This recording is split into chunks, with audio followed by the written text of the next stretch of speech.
And so to our closing debate, very much a game of two halves here, because a top girls' football league has fallen foul of the FA for refusing to allow a boy to play in its matches. Under current rules, girls can play on boys' teams, so is it fair to ban boys from playing on all girls' teams? Well, sports broadcaster Anita Abayomi says girls perform better without boys on the same pitch. Former Big Brother contestant Kerry Riches thinks teams should be mixed.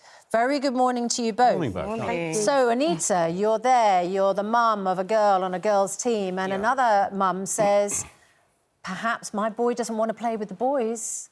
Can he come and play with the girls? And you're going to go, I'm going to say no. Because? Purely because I think we've come such a long way with firstly allowing girls to play football again, because before it used to be banned for girls to play football, right? So we've come such a long way in allowing girls to play football. And then you look at the scope of football worldwide. More and more young girls are getting inspired by these women football teams. So the Lionesses winning the Euros, for example, a couple of years ago. There's still a big gap between the genders, so young boys that play football and young girls that play football, there's still about a 20% gap between them. So before a 20% gap of what, do you mean? A 20% gap of boys and girls who play football. Okay. So 20% more boys play it than girls do, than girls. So you think doing it in the way it's being argued would basically blur the message? Yes. That's what it's about. We're trying to level the playing field, aren't we? Yeah. We're trying to make sure that girls feel more comfortable in playing football. And I stand for girls who want to play football, because when I was growing up, I didn't have a place to play football. I went to an all-girls school. We weren't allowed to have an all-girls team. So it's a bit personal. What's wrong with having an all-girls? I don't get it. What's wrong with having an all-girls team? There's nothing wrong with having an all-girls team, but for me, let's stop putting people in boxes. They're children. Let's let them play together. Football is a universal sport. I'm a massive, massive football fan.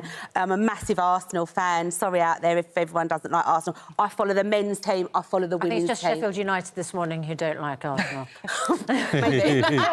So how many boys would you allow to play on what at the moment is an all-girls team? It doesn't matter to me. My what? son... You mean you could have 10 boys and 1 girl? If that's... my son's played in that. So my son has played football since the moment he could walk. He had a boots. He now plays for a professional. He's 15 years old and he plays for a wonderful team.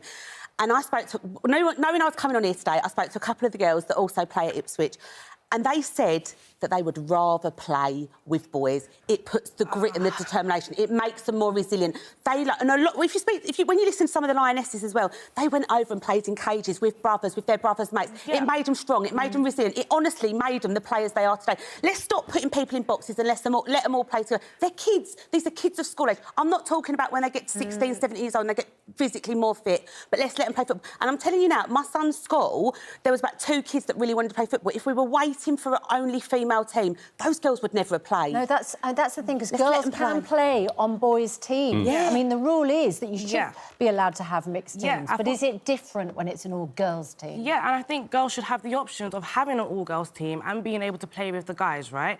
And I totally understand where you're coming from, especially with your son and the research that you've done, but I work with a lot of young girls in football as well, and they talk about the way that their bodies change between the ages of 11 to 16, right? Can a young boy empathise with a young girl whose body's changing? That's up to us, the parents, to teach them. And do you know what the issue is for me on the sideline? It's also up to teams to make girls feel comfortable, because we owe them that due diligence. I didn't get that due diligence growing up when I was playing in mixed teams. And what about changing rooms? If you've only got 2 changing rooms, how do you work that out? So, actually, of a certain age, when you're going into change rooms, you often get changed at home anyway. Before you go to the matches, Sunday league teams, you get changed at home. But actually, I think it's more of an education for the parents, because I've heard people say, "Oh, be careful on that girl. You're playing against a girl." I've got to blow the final whistle. I'm so sorry. We are out of time.